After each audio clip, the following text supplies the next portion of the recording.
I'll be brief, and I'll be brutally honest. Things were not looking good for England in the year 1940. War had broken out, and the Nazi war machine was seemingly unstoppable. Poland had fallen to the brutal tactics of the Blitzkrieg, and the Nazis were winning battle after battle after battle. These were terrible times indeed. No one was unaffected.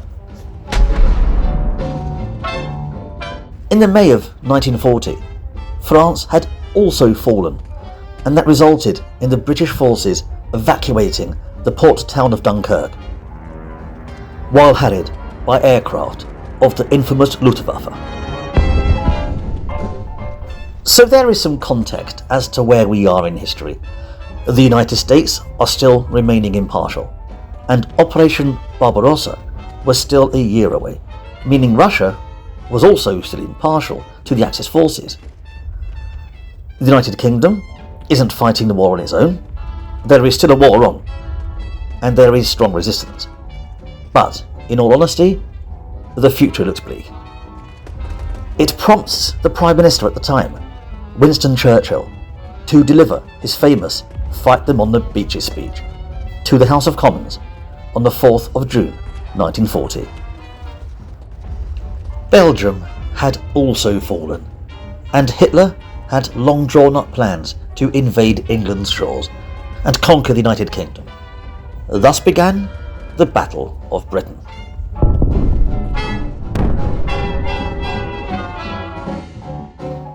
In the hope of forcing a surrender, the German High Command, the Wehrmacht, uses the Luftwaffe to harry ships in the Channel, as well as port towns.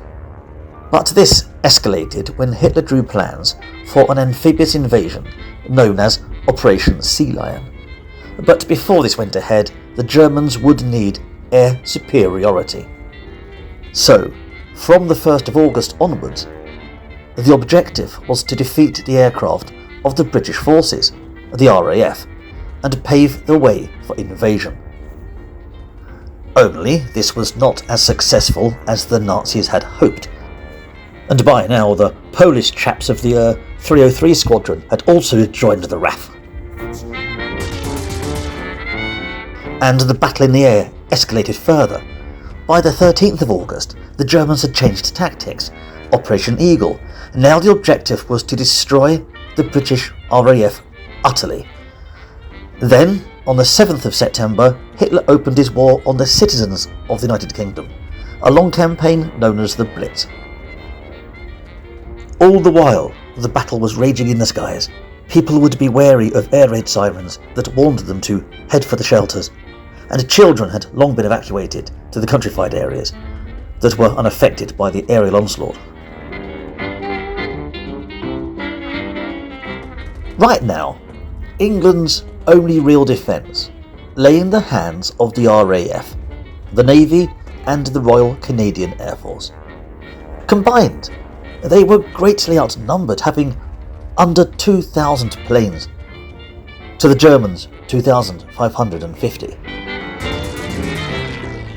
All over England, downed fighters were falling from the skies.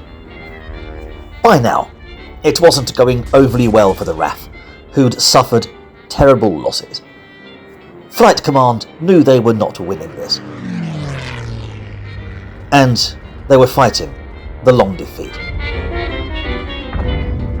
Thankfully, by the 7th of September, they had recovered, and they had even managed to equal, if not surpass, their starting strength.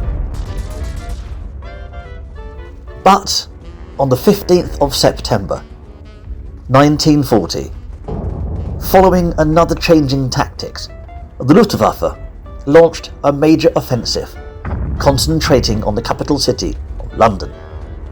They had one goal: shatter the RAF, and let Flight Command understand that England should prepare for invasion. Flight Command were caught pretty much with their trousers down, not being prepared for such a huge offensive. They were more busy with dealing with Winston Churchill who had decided to visit RAF Uxbridge. But they got a wiggle on and got prepared. In defence, Flight Command managed to scramble 17 entire squadrons, who took off ready to meet the Germans in the air. This time there were no diversions. It was a straight-up fight, a pitched battle.